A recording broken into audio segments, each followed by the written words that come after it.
She slammed the door in his face like he was trash on the sidewalk. No warning, no explanation, just pure, cold rejection.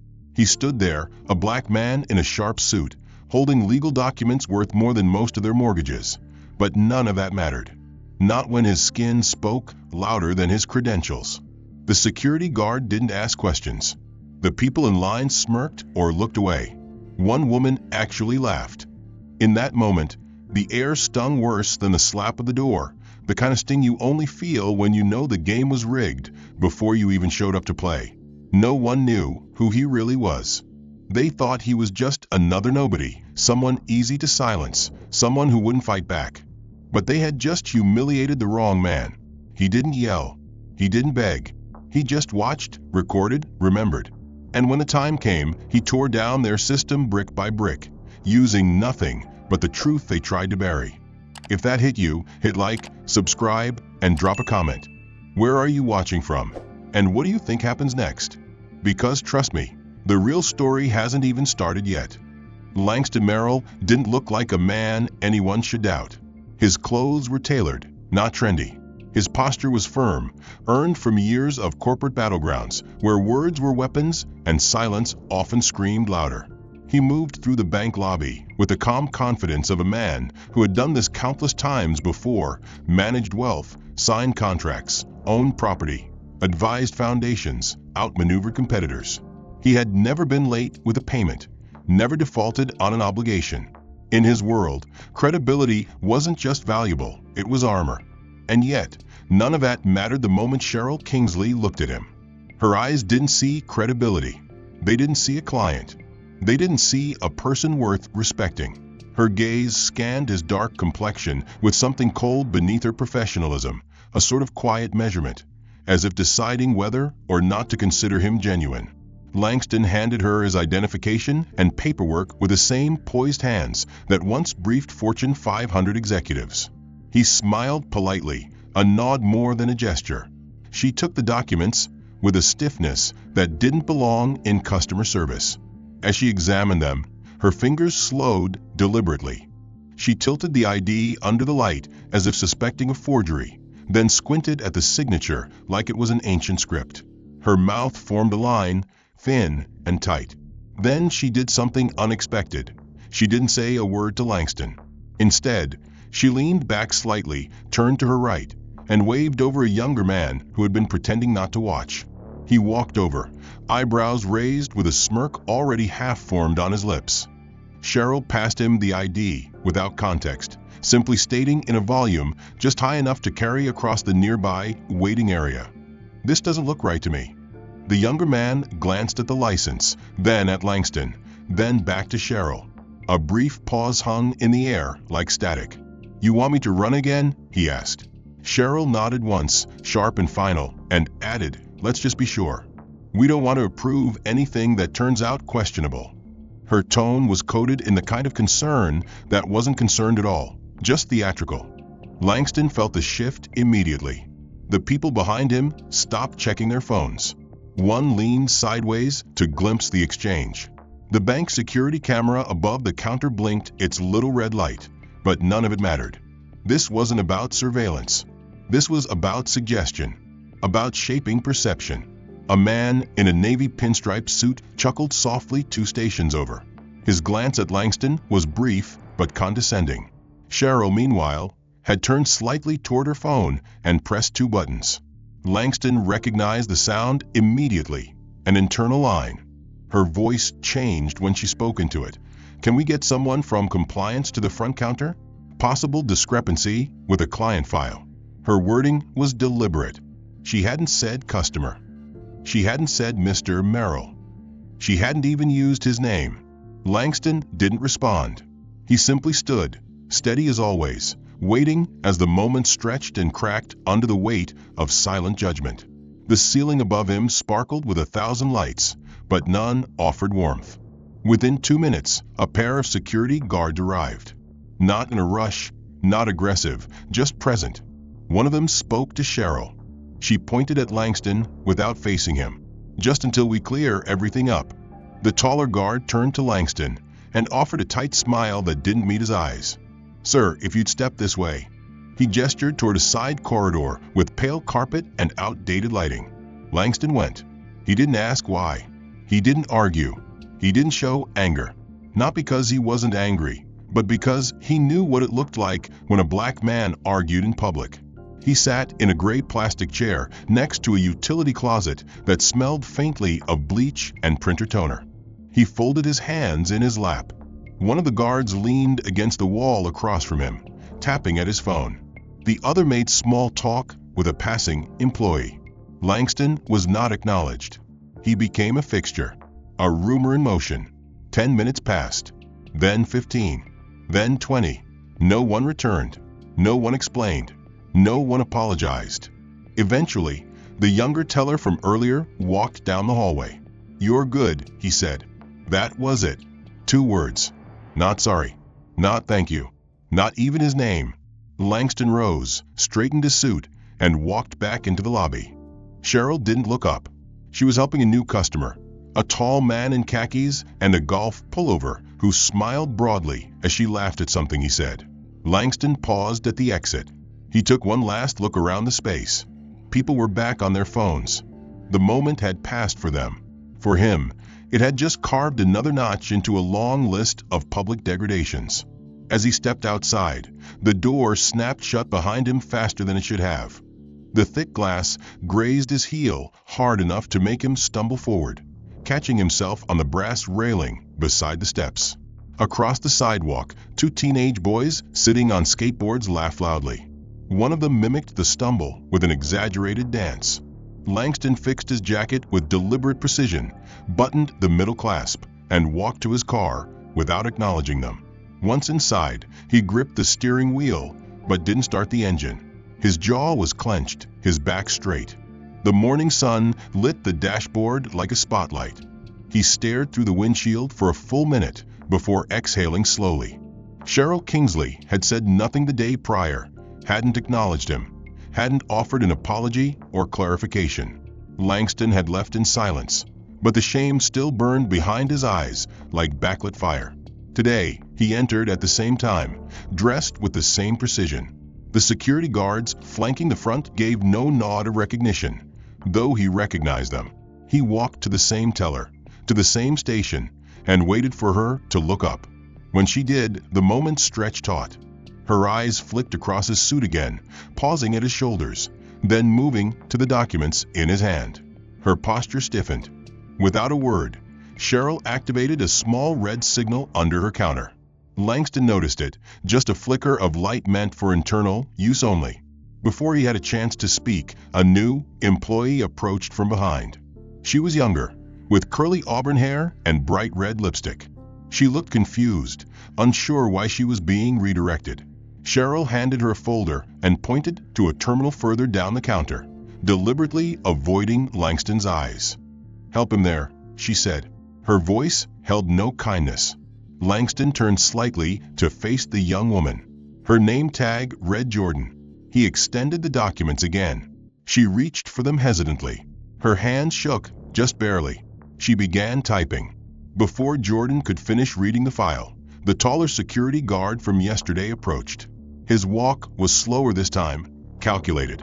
He placed a hand gently on the counter and asked Langston to step aside once again, lowering his voice, but not so low that those nearby couldn't hear.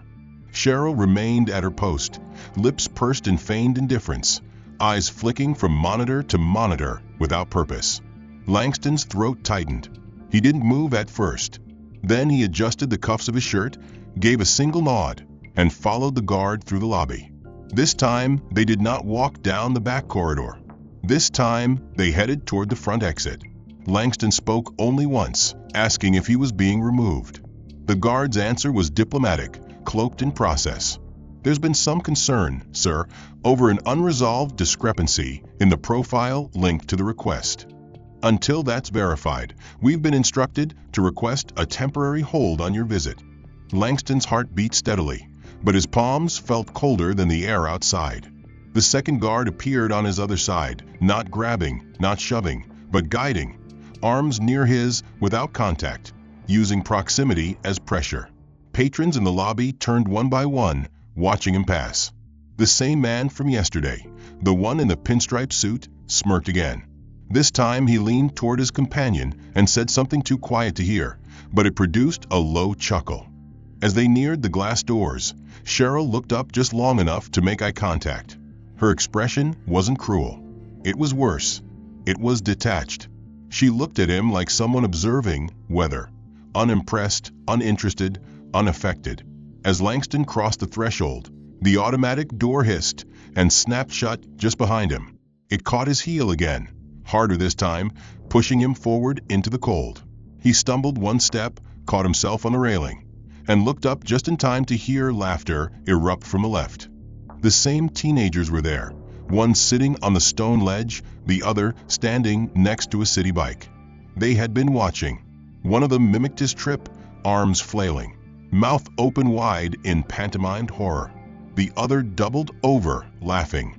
Langston turned away, ignoring them, his jaw set like stone. Across the street, he saw a man exit a dry cleaner's and hesitate. Their eyes met. The man looked away quickly and continued walking. Langston remained on the sidewalk for a moment, as if trying to breathe in stillness, but the cold air offered no calm. He stepped off the curb, crossed to his car, and sat inside, placing the file of incomplete documents on the passenger seat without looking at them. The bank loomed behind him, clean, tall, silent, and indifferent. He did not drive away, not yet. Instead, he sat motionless, his hands on the steering wheel again. He watched people walk in and out of the bank. No one else was stopped. No one else was escorted out. He watched Cheryl lean on the counter, smiling as she talked to a woman holding a child. He watched one of the guards shake hands with a man in a tailored coat. He watched the world pretend nothing had happened. And perhaps to them, it hadn't. No shouts had been exchanged. No confrontation had erupted. No drama had played out. There had been only calm, quiet dismissal, twice. Langston leaned back in his seat and closed his eyes. The insult wasn't in what they said. It was in what they didn't have to say. It was in how completely they could invalidate a man without ever raising their voice. They hadn't needed to accuse him. They'd only needed to suggest discomfort. They hadn't needed to justify the escort. They'd only needed to imply protocol. The audience did the rest. The onlookers filled in the blanks with assumptions drawn from decades of conditioning. Later that evening, Langston sat in his apartment with the lights off. The city skyline blinked through the floor-to-ceiling windows, but he didn't look at it. The file remained unopened on the table. He poured a glass of water and sipped it slowly, trying to mute the churn in his stomach. It wasn't fear. It wasn't anger. It was a strange mix of humiliation and helplessness, of being boxed in by a system that always kept one corner tilted away from him. He thought about his father, how he used to wear a tie to the grocery store just to be taken seriously. He thought about the first time he saw his father get pulled over, not for speeding, but for the look on his face. He remembered the way his father had smiled at the officer, the way he had spoken carefully, the way his knuckles had turned white on the steering wheel. Langston's phone buzzed on the table. He didn't check it. The call went to voicemail. Then another came. A colleague, probably. Another one came from a number he didn't recognize. He ignored it. Tomorrow he would be expected to show up for a client meeting. He would be expected to wear a suit, speak clearly, make others feel confident. He would be expected to forget the smirk from the man in pinstripes, the weightless laugh of the teenagers, the hand Cheryl used to point him away like he didn't belong. He would be expected to erase it, to bury it, to perform past it. And he would. Because what else could he do? There was no complaint form that would capture the slow, surgical nature of what had happened. No policy he could quote that would undo the way the lobby had watched him walk out in silence. Even if he tried to explain it, the answer would be the same. You're overreacting. That's not what she meant. Maybe they were just being cautious. The door caught you? That happens. This time, he did not wear a suit. He chose a simple button-down and slacks, removing every barrier that might be mistaken for arrogance or status. He carried with him a printed letter, his formal complaint, typed in crisp legal language, concise and devoid of emotion. His hands trembled slightly as he held it, not from fear, but from the weight of repeating a humiliation that had already taken too much from him. He entered the bank quietly, observing how the same polished lobby appeared untouched by yesterday's incident. The marble was still clean, the lights still soft and warm, the employees still moving through their roles like actors on a stage. No one greeted him. No one acknowledged him. Langston approached the information desk and requested to speak with a branch authority. He was asked to wait. 10 minutes passed before a man emerged from a side office. He wore a gray suit with a red tie and introduced himself as Brendan Krause, the assistant branch manager. His smile was practiced, his handshake firm, and his tone light. Langston handed him the letter. Brendan read it with the casual detachment of someone reviewing a lunch order. When he finished, he gestured toward a small room to the side, a glass-walled office meant for quick conversations and quiet rejections. They entered. Brendan closed the door, then sat with one leg crossed, holding the letter lightly, as if it were a pamphlet.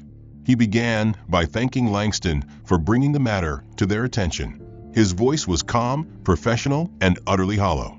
He explained that they had reviewed the situation and found no malfeasance. He stated that none of the staff involved recalled any confrontation, that there had been no complaint logged in the internal system, and that their internal review showed no breach of protocol. Langston asked about the security footage. Brendan smiled a little tighter and told him that the footage was unfortunately unavailable, citing routine server maintenance that had taken place the previous night. Langston didn't speak for a moment. He looked at Brendan, who was already preparing to end the meeting, and asked softly if there would be any formal response or investigation. Brendan's face did not change. He replied that since there was no official record of misconduct, the bank considered the matter closed. Langston stood slowly. He felt smaller than when he entered, not because he lacked confidence, but because this room, this man, this place had calculated how to drain a person's dignity without ever raising their voice. He stepped out of the office and walked past the tellers, his eyes scanning their faces. No one looked at him. Cheryl was there, laughing with another customer. She glanced his way only once, not with shame, but with confidence, an unspoken confirmation that she was untouchable. Langston stepped outside into the brightness of morning, but it felt colder than the day before. The street was alive with noise and motion, but he walked in silence, turning corners until he reached his car. He sat inside, locked the doors, and finally let his head fall back against the seat. Not in surrender, but in disbelief at the precision of their denial. That afternoon, inside the staff lounge of Grantham Reserve, Cheryl Kingsley sat at a round table with two coworkers from the compliance team and an operations clerk. A tray of catered sandwiches sat in the center. Brendan had sent out a congratulatory email that morning, praising Cheryl for her exceptional vigilance in identifying potential high-risk accounts. It had earned her a discretionary bonus, as well as a nomination for a quarterly security recognition award. She held up the email on her phone like a trophy. The others clapped, laughing and joking. Cheryl retold the story of Langston's visit, changing the tone, exaggerating the awkwardness of his speech. She mispronounced his name on purpose, rolling her eyes as she described how he'd stood at her window like he owned the place. The others laughed, not harshly, but with the smug comfort of people certain they were on the inside of something protected. No one questioned her version of events. No one asked about the footage. No one cared that Langston's name had disappeared from the system that morning due to a silent internal flag. Meanwhile, Langston sat in a nearby diner, staring at his untouched coffee. He had begun drafting a letter to the Regional Oversight Office. He wrote carefully, citing dates, actions, names, and violations. He did not mention his feelings. He did not describe the embarrassment. He wrote with precision, knowing that the system did not respond to pain, only policy. He printed the letter at a nearby shipping center and paid extra for tracking and certified delivery. As he stood in line at the post office, he watched an elderly woman argue with a clerk about a missing package. Her voice rose, full of frustration and desperation. The clerk didn't blink. Langston watched her and realized, with sudden clarity, that the louder you protested, the easier you were dismissed. People remembered the volume, not the reason. That night, Brendan sat at his desk, reading quarterly reports. His inbox showed a flagged message from the legal team, an alert about a compliance review for disproportionate account scrutiny. He opened the file, scanned the details, and frowned. Langston Merrill's name was listed among several clients, with elevated scrutiny markers triggered without protocol justification. Brendan clicked into the note, read the automated audit flag, and then closed it without action. He marked the email as reviewed and moved on to his calendar. At the same time, Langston sat at his dining table, organizing financial records. He had begun creating a dossier, not just of his treatment at Grantham, but of patterns in their customer engagement. He had made calls to 2 former colleagues in data security, one of whom worked at a national-level oversight firm. Quietly, methodically, he began tracing every transaction linked to his account over the past 12 months. 3 days later, Langston received a reply from the regional office. The letter was brief. It stated that his concerns had been reviewed and that internal policy had not been violated. It did not address the footage. It did not mention names. It did not acknowledge the escort. It ended with a line thanking him for his commitment to ensuring operational excellence. Langston read the letter once, then set it down without expression. He had expected as much. In the Grantham staff lounge, Cheryl celebrated again. Her name had been added to the bulletin board under staff excellence. She received a handwritten note from the district manager, praising her quick thinking. Someone brought cupcakes. She smiled as she told the story again, now with new embellishments. How Langston had acted confused, how he'd stumbled at the door, how he hadn't even known which form he needed. The fund's risk profile had been vetted thoroughly. The paperwork was ready. The numbers were clean. He had double-checked every detail, every clause. It was the kind of move he had made dozens of times before, silent, meticulous, lucrative. The wire initiation required 2-factor authentication from his primary banking dashboard. He logged into his account, as usual, but something was wrong. The dashboard loaded slowly, then refreshed repeatedly before displaying an unfamiliar message. The words "authorization failure" appeared in red text, accompanied by an instruction beneath. Please visit your branch to complete this transaction. Langston stared at the screen, blinking once. Then again. His fingers hovered above the keyboard, unsure what to input. He navigated to his general portfolio overview, but the screen returned a similar message: access denied. For security reasons, this page has been temporarily disabled. Contact support. He tried the mobile app. The same results. He entered the emergency contact number for high-value clients and waited through 3 minutes of automated messages before being transferred to a man with a clipped tone and a refusal to elaborate. The representative offered only vague statements: system maintenance, identity verification protocols, cross-branch network alignment. Each word sounded rehearsed, distant, designed to sound official without saying anything. When Langston asked directly whether his accounts had been frozen, the man paused, then said calmly that certain privileges had been restricted pending administrative review. Langston didn't raise his voice. He simply asked who initiated the review. The man replied that it was triggered automatically by a compliance alert. No further information was available. Langston ended the call without thanking him. He sat back, his mind running ahead of his body, already drawing connections between this moment and everything that had come before it. He had left the bank humiliated. He had filed formal complaints. He had begun investigating the bank's behavior. He had become, in a very quiet way, a threat. And now his assets were no longer accessible. At 2 a.m, Langston stood by the window of his 12th-floor apartment, watching headlights sweep through the darkness like slow-moving searchlights. The city slept beneath a sheen of glass and steel, unaware or unwilling to care that one of its most brilliant minds had just been digitally erased. The next morning, Langston received a letter. It arrived by courier, signature required, sealed in an envelope bearing the Grantham Reserve insignia. He signed, opened it, and unfolded 3 pages of formal language printed on cream-colored stationery. The tone was clinical. The first paragraph thanked him for being a valued client. The second stated that an internal audit had flagged irregularities in recent account activity, prompting a temporary hold on financial operations.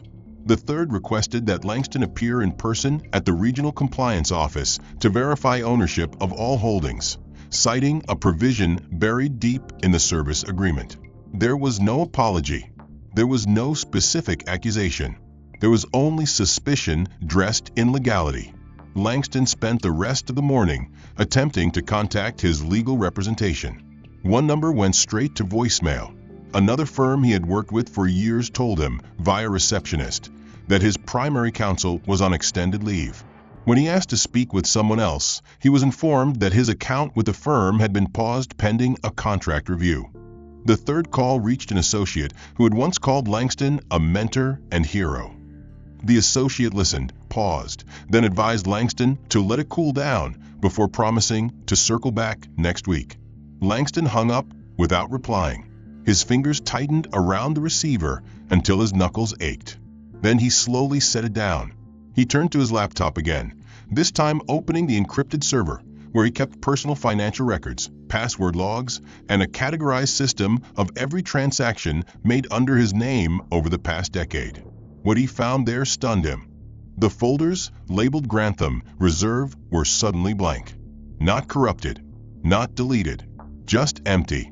The logs showed that the files had been accessed 48 hours ago, time-stamped at 2:03 a.m., a time when he had not been online.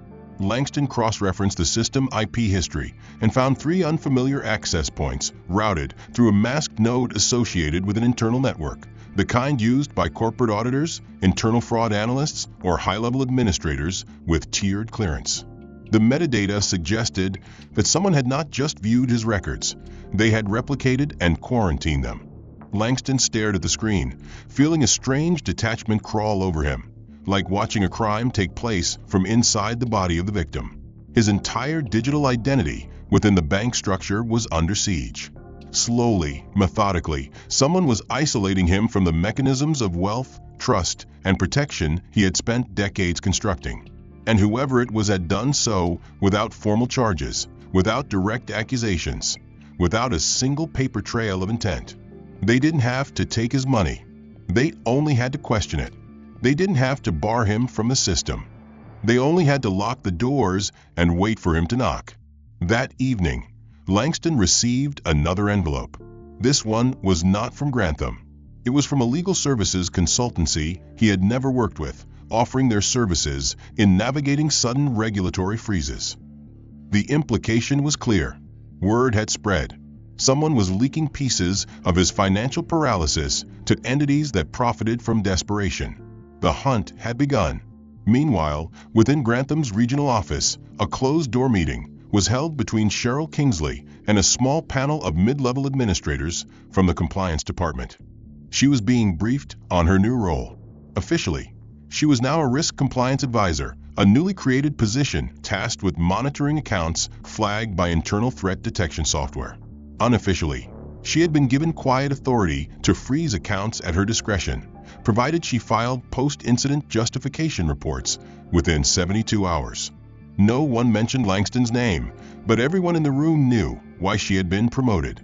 Her actions had signaled a willingness to act decisively against reputational risks, code for anyone who challenged the bank's narrative of control. Later that week, Langston attempted to reach his private wealth manager, a man named Chet from a boutique firm in Midtown. Chet did not answer the call. Instead, Langston received an email 2 hours later, stating that all current accounts and investments under their stewardship had been transferred to a holding category pending a beneficiary status audit. Langston's attempts to reply were returned as undeliverable. When he checked the firm's directory, his profile was gone.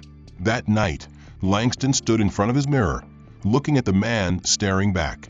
He saw a man who had built an empire from algorithms, risk matrices, and disciplined negotiation. He saw a man whose name had once opened doors, now being methodically erased from the very system he helped fortify. He saw clarity, not of defeat, but of understanding. After discovering the full freeze on his financial life, he had spent the last 2 days assembling what remained of his network, calling in favors, drawing up historical agreements, and placing urgent calls to his legal team of record, a firm he had retained for 6 years. Their response came slowly, then all at once. The managing partner issued a statement citing a conflict of interest. Langston asked what kind. No answer. The senior associate he'd worked with personally left a voicemail saying he would no longer be handling Langston's file, and that future inquiries should be directed to the firm's general counsel. That number went to an automated message thanking him for calling, but offering no option to leave a message. Within 24 hours, he received 3 more formal disengagement letters, each crafted with clinical precision, avoiding language that hinted at pressure or internal directive, but all echoing the same theme: termination of representation effective immediately. Langston stood in his study, staring at the stack of notices. He didn't need confirmation to know what was happening. This wasn't about legality. This was about fear, pressure, silence. Somewhere in the system, someone had flagged his name, and that flag was not merely digital. It was influence-based.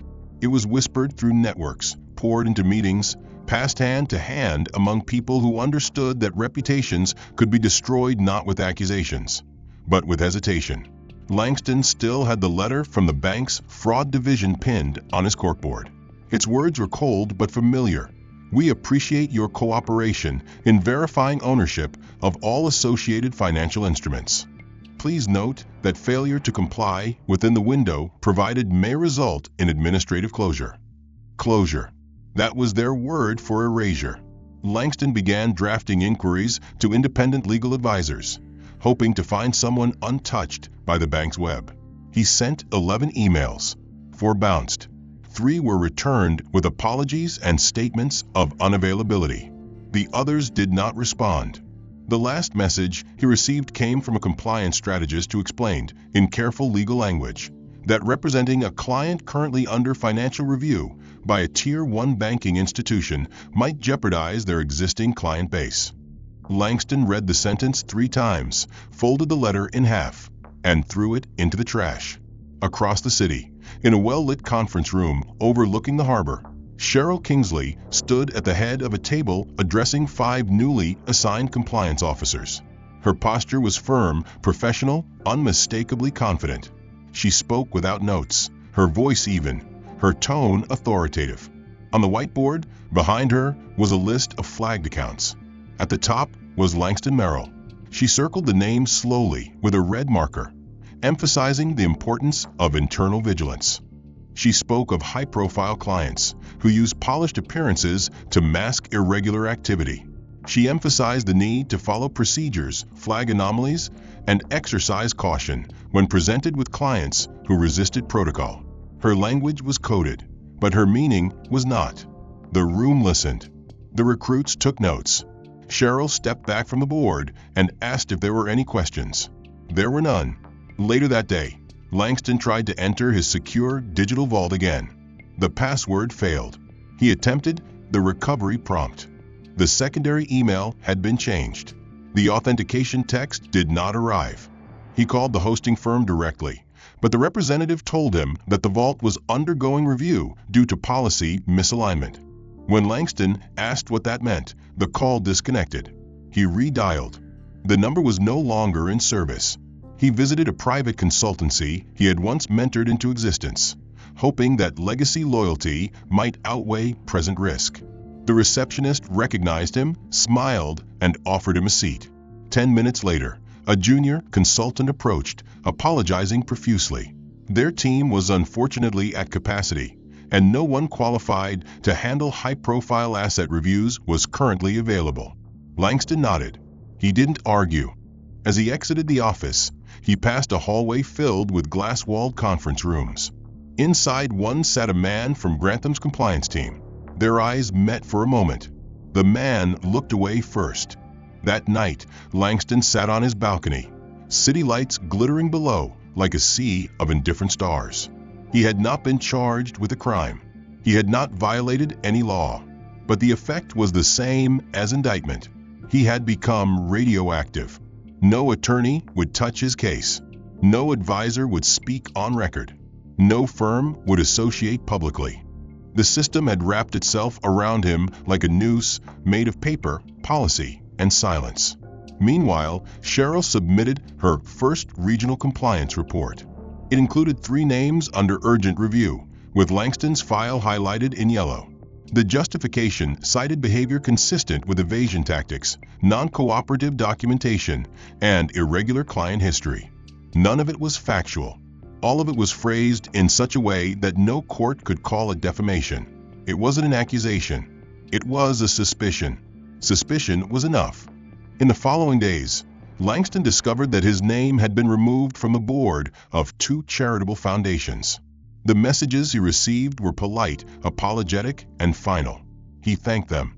He knew better than to plead.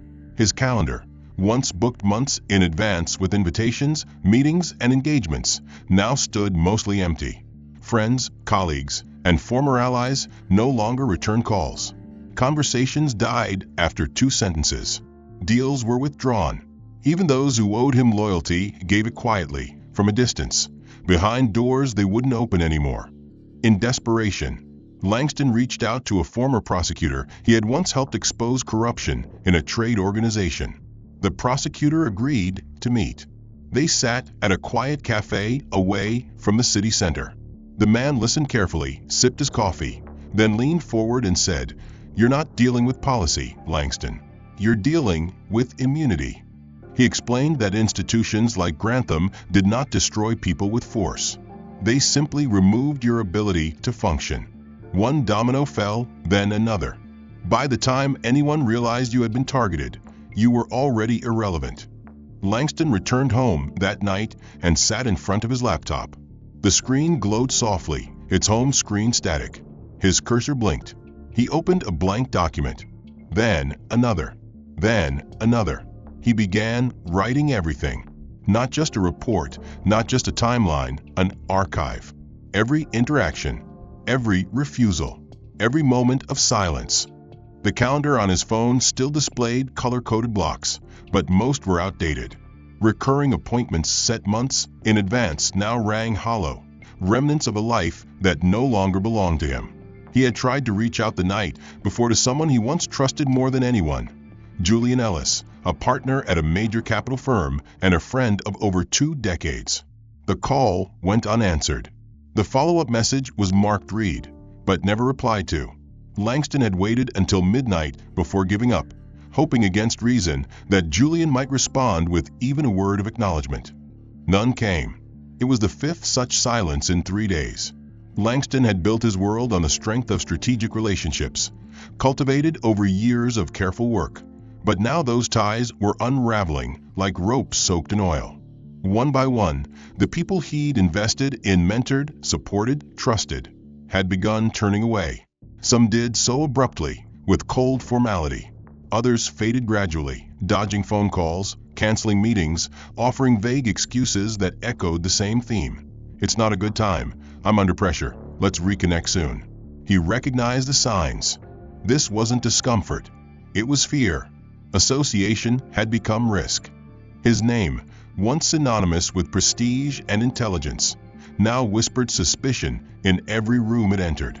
He had become a liability, and no one wanted to catch what he had.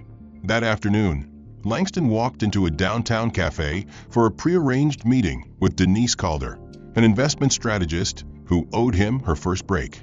She was seated near the back, sipping from a tall cup and checking her phone. When he approached, she looked up, froze, then offered a forced smile. Langston sat. Denise shifted in her chair, her posture stiff, her fingers wrapped tightly around her cup. She said hello, but the warmth was gone. Langston asked how she'd been. She replied in monosyllables. He mentioned the audit, the freeze, the silence spreading like poison. Denise didn't respond at first. Then she leaned in slightly and said, "You should be careful. There's talk." Langston asked what kind of talk. She looked away and said only, "You know how this works." She stood moments later, saying she had a call. The meeting had lasted 6 minutes. Outside, the wind had turned cold. and Langston stood for a moment on the sidewalk as people passed by in every direction. None of them looked at him. Not really. His phone buzzed. It was an alert from a speaking bureau confirming that his keynote engagement at the upcoming financial summit had been canceled due to a programming change. The wording was sterile, impersonal. When Langston checked the event website, his photo had already been removed. In its place was a new headliner, a younger economist with corporate ties to Grantham. No mention of Langston remained, no retraction, no statement, not even a trace in the cached version of the site. Langston returned to his apartment and stared at the blank screens lining his workspace. His devices, once alive with incoming calls and invitations, now echoed emptiness. He paced the room. He checked his email. The inbox was still active, but filled with irrelevant updates, spam, and cold notifications of subscription cancellations. His inbox had once been a river of momentum.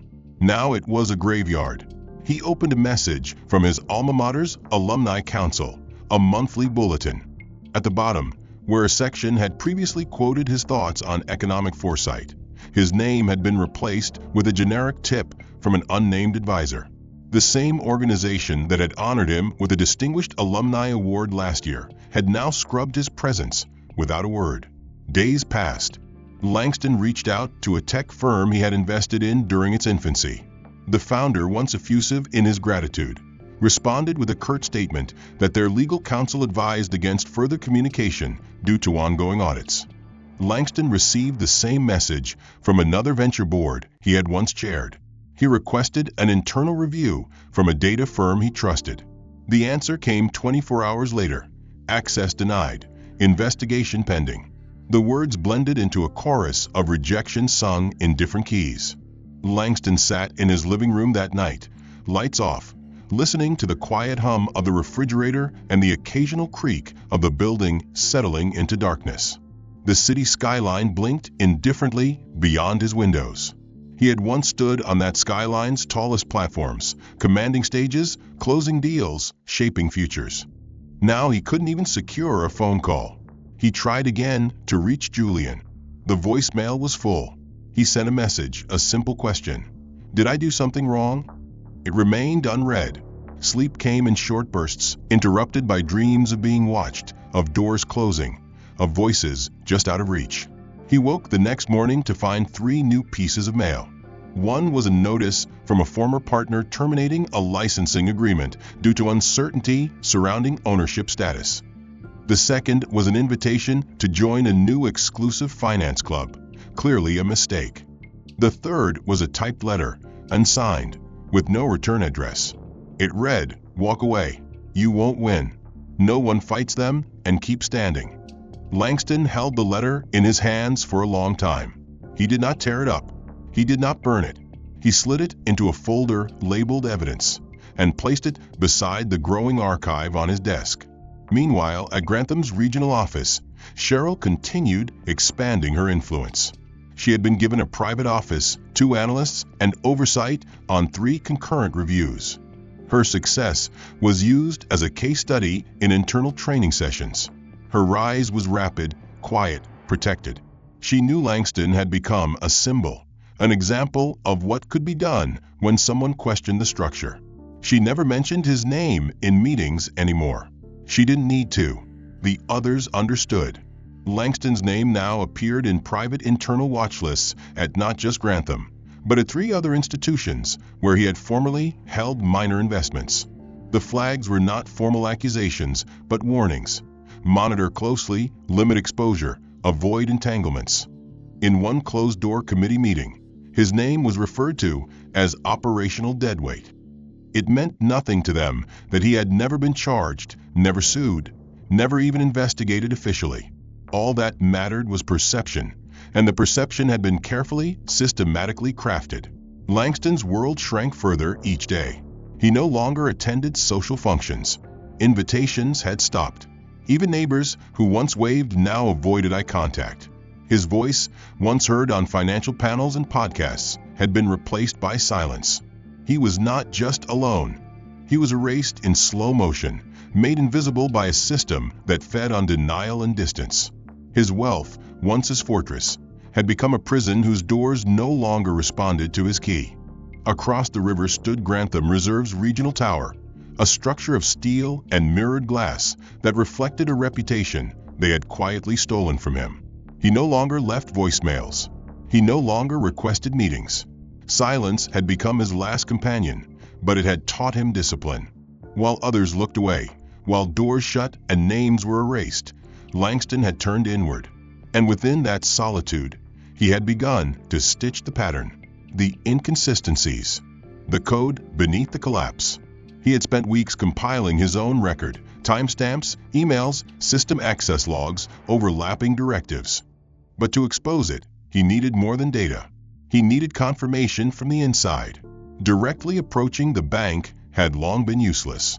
Every official channel had been sealed, every reply carefully designed to obscure and delay. So Langston moved differently. He created a new digital identity, built from a shell company he once helped establish and later dissolved, complete with its own tax ID, incorporation papers, and domain presence. From that identity, he submitted a formal inquiry to the Grantham Reserve Oversight Liaison under the Freedom of Information Initiative recently passed for client accountability protocols. The request was clean, concise, and completely anonymous. It asked for specific metadata related to internal compliance reviews submitted over a 3-month period, including the file audit chain associated with high net worth account freezes triggered between April and June. The request was routed through several departments before landing on the desk of a junior analyst named Fiona Bragg. Fiona was new, meticulous, and still young enough in her role to take policy at face value. She received the request with mild confusion, flagged it for internal review, and cross-referenced the metadata logs. What she found didn't make sense.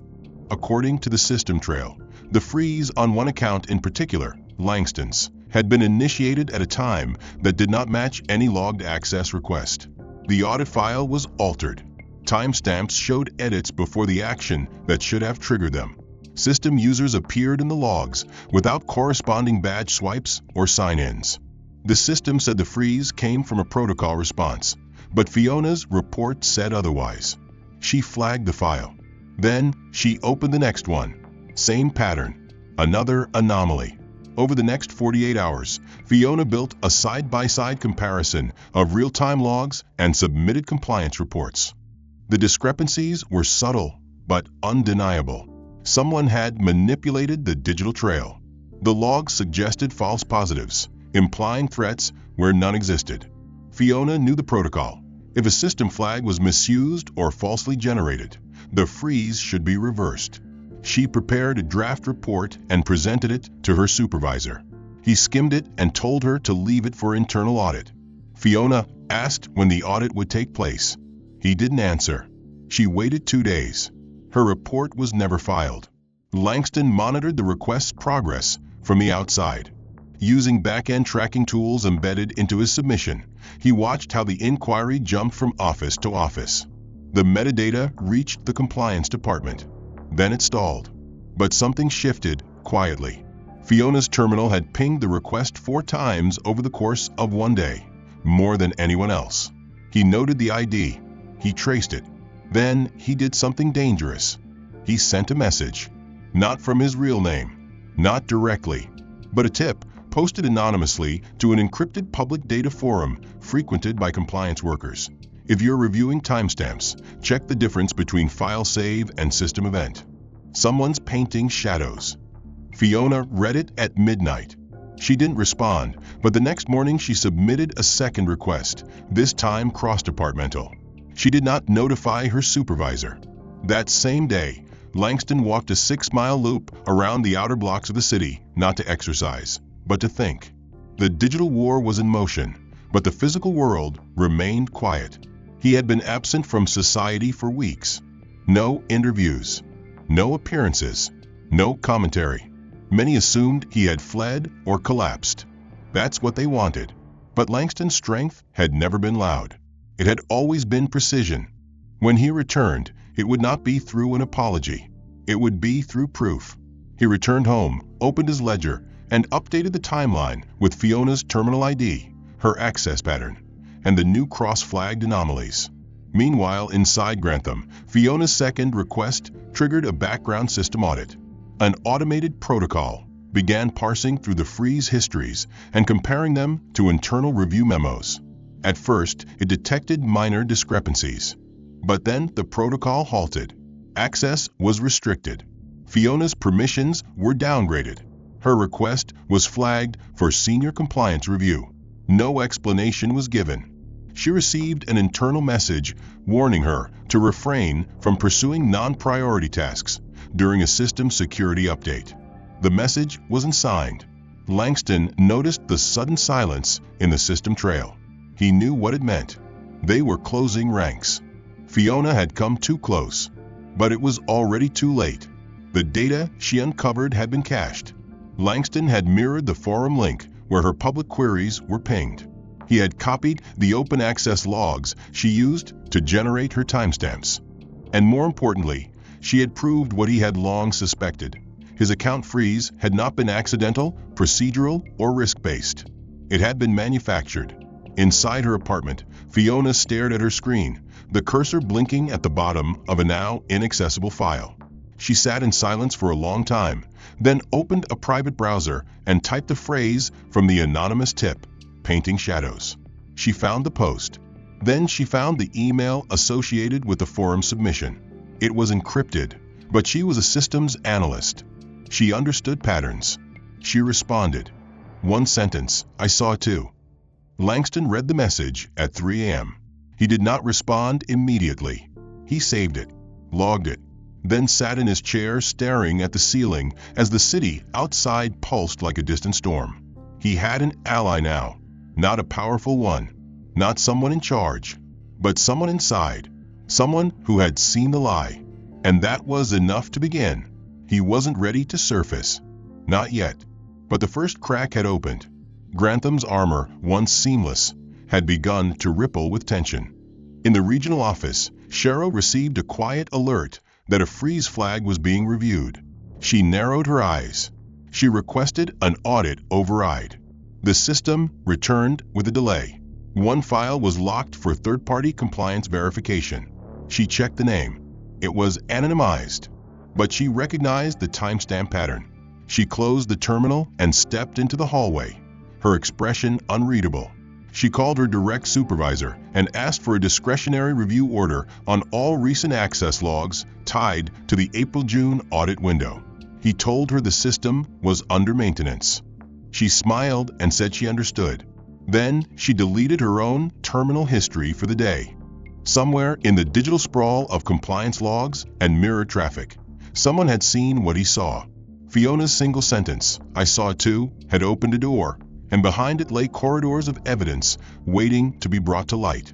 Langston didn't respond to her immediately. He wanted her to make her next move without influence. And she had. On the third day after her message, a silent stream of data began arriving at one of his anonymous, encrypted receivers. It came from a randomized server in Manhattan, cloaked by rotating IP layers. Langston recognized the architecture.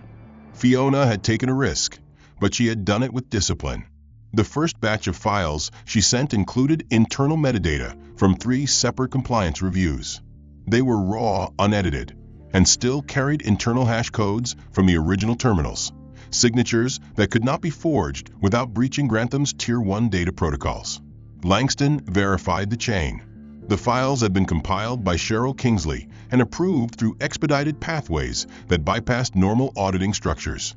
More importantly, they included falsified timestamp sequences, off-hour access logs, and badge entry mismatches, details Langston had suspected but never confirmed. The reports cited vague threats, automated flags, and discretionary oversight, yet all of it was based on internal criteria that had never been activated legitimately. Langston studied each document line by line, building a digital construct in real time. He cataloged the reports, cross-referenced the anomalies, and mapped every alteration against Fiona's logs and his own records.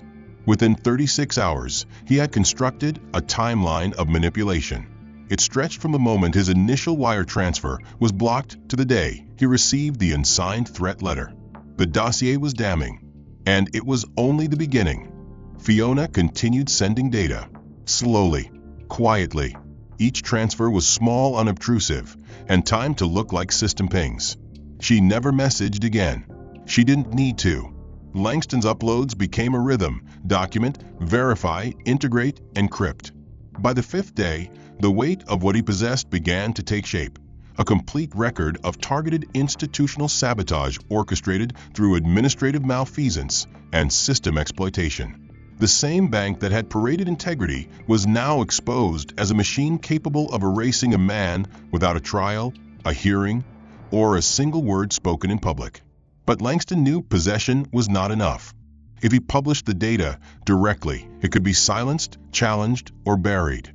He needed a mechanism immune to institutional control. He turned to the decentralized financial archives, distributed blockchain registries used to verify real-time data among global institutions. These systems, while primarily used for transaction transparency, included embedded ledger nodes capable of receiving read-only archival inputs. Langston didn't need to prove his case in court. He needed it to exist in the bloodstream of the financial world, irrefutable, permanent, and toxic to anyone who tried to scrub it. He selected a dormant registry he had access to through a legacy fund he once co-founded. The registry was tied to 7 international financial monitoring hubs and synced daily with major compliance databases. Once embedded, the files would live inside the core. Langston constructed the payload with surgical care. The files were embedded inside a layered XML package disguised as a reconciliation dataset. Each component included verification hash keys, source logs, terminal IDs, and internal routing trails. Nothing within the package made a claim. It made a record. Langston included no message, no commentary. The data would speak for itself. The corruption had a fingerprint, and he had isolated every ridge. On the 7th day after Fiona's message, Langston uploaded the payload into the registry's next synchronization cycle. The ledger blinked. The data logged. The network pulsed. Elsewhere, at a compliance monitoring office in Lower Manhattan, a third-party auditor flagged the incoming records during routine sync validation. She scanned the files, paused, and escalated them to her supervisor. Within hours, they were reviewed by an international data integrity task force assigned to evaluate systemic anomalies. The hash keys matched Grantham. The logs matched Langston. And the falsifications matched nothing on record. Back inside Grantham's regional compliance office, Cheryl was reviewing a client evaluation report when an alert flashed across her screen. It was a Tier 2 escalation. Integrity breach detected in external compliance sync. Potential source: client metadata logs. She froze. Opened the file. Her name appeared twice. The report listed her as the author of 2 embedded directives, each tied to falsified freeze initiations. Her screen began populating with silent queries from across the network: verifications, audit syncs, trace requests. She minimized the alert and called her supervisor. The call went unanswered. Langston watched the data ripple across the network like a digital tsunami. He saw the nodes light up, the requests multiply, the back-end systems begin to pull more data from their own archives to validate the leak. Within 6 hours, the report had been mirrored by 8 systems. Within 12, it had been downloaded by 3 international watchdog agencies. Langston didn't smile. He didn't cheer. He simply leaned back in his chair, took a breath, and stared at the screen. For the first time in months, he felt weight lift, not all of it, but enough to know that silence had lost its grip. At that same hour, Fiona sat at her desk, pretending to scroll through an internal interface. Her badge had been downgraded. Her project queue had been cleared. But she still had access to the log reports. She watched the alerts flow in. She didn't move, didn't flinch. Her name was not attached to the leak. She had sent the data through a relay node designed to mimic automated system behavior. It would take weeks for internal audit to trace the origin, and by then, the file would be beyond reach. She had risked everything, and for the first time, she didn't regret it. Langston returned to his ledger. He updated it with a final entry: source verified, spread confirmed, integrity held. He closed the document, encrypted the drive, and shut down the system. That night, he walked through the city without a destination. The air felt sharper, the noise more real. He was still unknown to most, still erased in the eyes of many. But the architecture of power had been cracked, and he had been the one to split the stone. Inside Grantham's senior boardroom, a meeting had been called. Quietly, urgently, screens flickered, phones vibrated, compliance heads whispered behind closed doors. Cheryl was asked to step out. No reason given, just a nod from someone above her. Her hands shook. She gripped the edge of the conference table and waited. A door closed behind her. She was no longer in control. Somewhere in the system, a name they had tried to erase had surfaced again. Not with fury. For months he had been the target of that machinery, scrutinized, erased, silenced. Now it moved in reverse, responding to what could no longer be buried. The files Fiona had risked everything to transmit had rooted themselves in the one place Grantham's control could not reach. The system had absorbed the evidence, and the system, by its nature, could not lie forever. He received the first confirmation at 9:23 a.m. It came from a data node in Zurich, an automated sync verification notice showing that the integrity chain had held. The metadata had passed 3 layers of redundancy checks. It was official. It was real. And it had triggered alerts across compliance hubs from New York to Singapore. By noon, Langston's ledger, once a quiet personal archive of humiliation and sabotage, was cited in an internal audit memo shared within 2 top-tier banking oversight agencies. The memo made no mention of his name. It didn't need to. It referred only to a primary submission package and noted that an anomalous compliance override pattern had been detected within Grantham Reserve's April-June audit cycle. Words like breach, manipulation, and exposure began to appear in official vocabulary. And behind every report sat a timestamp, a signature, and a log that matched Cheryl Kingsley's ID. Inside Grantham's compliance division, the atmosphere turned cold and clinical. Cheryl arrived that morning with confidence still in her step, wearing a tailored slate-gray jacket and carrying her usual tablet. But when she reached the access terminal, her badge blinked red. She tried again. Same result. A security officer approached, offering no expression, and escorted her to an internal holding room. She wasn't arrested. No words of blame were spoken. But she wasn't allowed to return to her office. Her permissions were frozen. Her files were under review. Her name was now being whispered in the same tones she once used to target others, tones of calculated suspicion and institutional distancing. Langston followed each development through mirrored system pings and off-network discussions among small, encrypted forums frequented by compliance auditors and legal watchdogs. It was in one of those forums that he saw the term Merrill mark. It was used to reference the exact metadata sequence his report had contained, and it was now being used as a reference pattern for detecting similar audit inconsistencies across multiple institutions. His experience, once a private implosion, had become the measuring stick for detecting corruption. Langston saved the thread without commenting. He didn't need acknowledgement. Truth did not require applause. It only required traction. Over the next 72 hours, the regulatory dominoes began to fall. A full investigation was formally opened into Grantham's risk compliance procedures. The Federal Oversight Committee issued a limited but public statement acknowledging emerging evidence of procedural vulnerabilities in compliance enforcement mechanisms. Behind the scenes, independent analysts were granted access to anonymized audit trails tied to the April-June window. What they found mirrored Langston's ledger: reports with falsified timestamps, approvals without logs, and freezes triggered outside of operational hours. Cheryl's name appeared in 70% of the flagged entries. She was not the only one involved, but she had orchestrated the pattern. Langston received another confirmation late in the week. One of his former financial contacts, silent for months, sent a single message.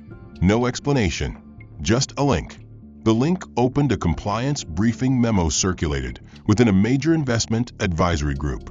It outlined a policy update requiring all account freezes to include external audit verification before implementation. The change was directly attributed to irregularities detected in third-party metadata verification. Langston read the line twice. This was more than a policy shift. It was precedent. A system had learned from its wound. Within Grantham, panic bloomed in controlled whispers. Senior executives began requesting legal consultation hours. Multiple internal devices were seized for review. Cheryl was no longer just on leave. She was under inquiry. Her direct reports were quietly reassigned. Her analysts were interviewed. Fiona, still under internal watch, had not been named publicly, but her logs were being examined. She knew the system could turn on her next, but she also knew something deeper had changed. The silence was breaking. Langston spent his nights reviewing the spread of the data. More nodes activated. More citations emerged. Financial ethics boards began scheduling review hearings, not only for Grantham, but for other institutions using similar discretionary override systems. What had been used to destroy him was now being pulled apart line by line. But Langston felt no triumph. The damage had already been done. His name was still a question mark in elite circles. His face still uninvited. But in place of vindication came something sharper, clarity. No one apologized. No one returned his calls.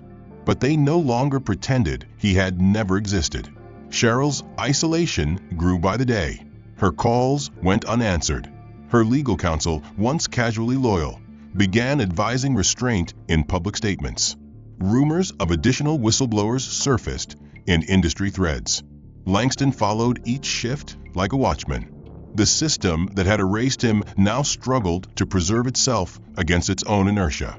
And at the heart of it all sat a man who had said nothing publicly, filed no lawsuits, and claimed no compensation. He had only documented what they tried to hide. That documentation now lived on permanent ledgers in 7 countries. Langston didn't celebrate. He woke each day with the same routine. He walked. He read. He updated the ledger. He traced the ripples of consequence not with joy, but with calm precision. He had survived erasure not by resisting force, but by recording its pattern. The moment Cheryl had signed her first false report, she had already lost. It had just taken the system this long to admit it. By the end of the second week, Grantham issued an internal restructuring memo. The compliance division would undergo an ethics modernization. Several roles were to be dissolved. Cheryl's name was not mentioned, but the timeline was clear. Fiona's department was reassigned to external auditors. She remained under silent protection, monitored but untouched. Langston didn't contact her. He didn't need to. Her role was clear. Her courage, though invisible to most, was now etched into the chain of consequences. 3 weeks after the internal review boards confirmed systemic breaches within Grantham Reserve, the city had returned to its rhythm, but its heart beat differently. Subtle shifts had taken root. Boardrooms became quieter, compliance officers less confident, and the language used in internal memos evolved from assertion to caution. Langston Merrill watched the ripple effect with the precision of a man who had once been at the center of every room and now studied them from the outside by choice. He still walked each morning before sunrise, not to escape, but to remind himself of what clarity demanded. Distance from noise, discipline in the face of silence, and the patience to let truth breathe without demand for recognition. He no longer needed the echo of his name in hallways or headlines. He had preserved something more enduring than legacy. He had resurrected his identity through proof, and now he carried it like armor, not as a weapon, but as weight earned. Cheryl Kingsley had not been officially terminated. Grantham Reserve, in a final act of preservation, allowed her to step down under the language of mutual transition. The internal report did not name her as the architect, but the patterns were undeniable, and the board's silence on her contributions spoke volumes. Her office was quietly vacated, her badge deactivated, and her title removed from internal databases. In her final week, she was assigned to a transition role that involved no decision-making, no authority, and no contact with external accounts. Her fall was not dramatic, not cinematic. It was administrative, unspoken, and absolute. She returned to her home in silence, shielded from the public, consumed by a world that had once answered to her commands and now refused to acknowledge her presence. But isolation had a way of reordering thought, and in the quiet echo of her fall, Cheryl began to unravel the delusions she had once clung to as truth. It started with insomnia, nights where the ceiling stared back at her and offered no escape from the memories she could no longer suppress. She read the reports again, the ones she had signed, the ones she had altered. She saw in them not just falsified data, but echoes of arrogance and decisions made with no regard for their consequences. She remembered Langston's face, controlled, dignified, unreadable, when she had waved his identification away as if it didn't matter. She remembered the smugness she had worn like perfume, and now all of it felt like rot. Not because she had been caught, but because for the first time, she understood the shape of what she had destroyed. She had tried to erase a man whose only crime had been dignity in the face of contempt. She had been told to make an example. She had chosen someone who never needed to raise his voice to command the room. And in doing so, she had exposed her own fragility. One evening, under the burden of solitude and the knowledge that silence no longer protected her, Cheryl opened a secure channel she had once used to flag suspicious communications. She typed a message into it, unsigned, anonymous, but unmistakably from her. It read, "You shouldn't have survived that. But you did. And I need to understand why." She sent it and waited, knowing full well he might never respond. It wasn't a request for forgiveness. It wasn't an excuse. It was a confession wrapped in a question. How does a man endure being methodically destroyed without becoming bitter or small? Langston received the message 2 hours later. He recognized the cadence immediately, even without a name. He didn't respond that night. He waited 3 days. Then he typed a message of his own. It was brief, without pretense, and carried no threats. He attached a document, his original ledger, stripped of the encryption, laid bare in every painful detail. Along with it, he sent a line that would become the final word in a battle fought without weapons. Build something better with the truth you buried. That's the only way you get to matter again. Cheryl read the message 5 times.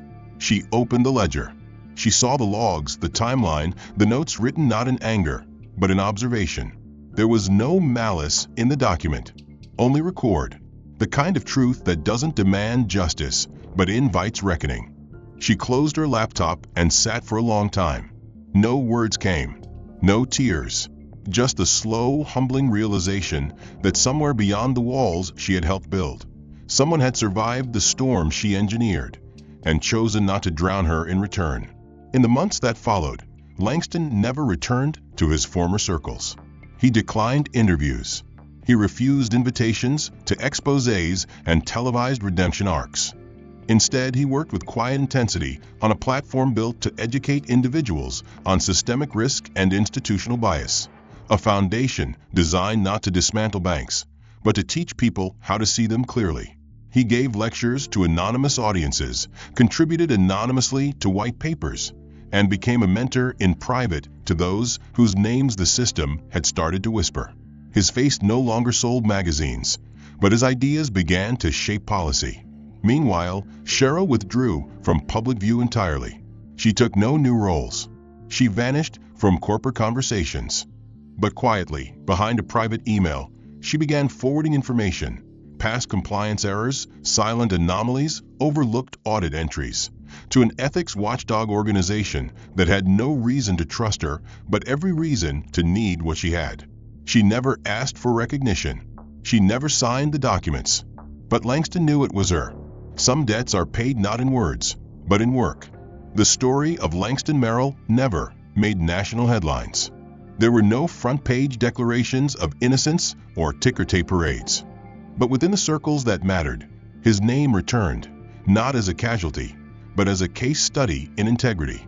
The ledger he created became part of institutional training programs, not because it exposed a villain, but because it modeled what resistance looked like when stripped of ego. A man stripped of reputation, resources, and voice had documented every indignity with discipline, and in doing so, had reminded the powerful that silence is not the same as surrender. In the final entry of his ledger, dated precisely 1 year after his account was frozen, Langston wrote a single sentence: "The truth, buried long enough, grows roots." He encrypted the file, uploaded it to the archive, and closed the system. Then he walked out of his apartment, into a city that now whispered his name not in fear, not in pity, but in respect. He was no longer trying to reclaim what he lost. He was building what would come next. And for Cheryl, the silence that once protected her now served a new purpose. It forced her to listen, to unlearn, to begin again, not in power, but in reflection. She would never be who she once was. But perhaps that was the point. Redemption, she had learned, is not about erasing the past. It is about using what remains to build a future where power bows to truth, not because it's forced to, but because it finally understands why it must. The end. If you found this story powerful or meaningful, consider supporting with a like and subscribing for more content like this. Your engagement helps these stories reach more people. What did you think of the plot? Did any part surprise you or resonate in a personal way? I'd love to hear your thoughts. Let me know where you're watching from and drop a comment below with your reactions, questions, or favorite moments. Your voice adds depth to the experience. Let's talk.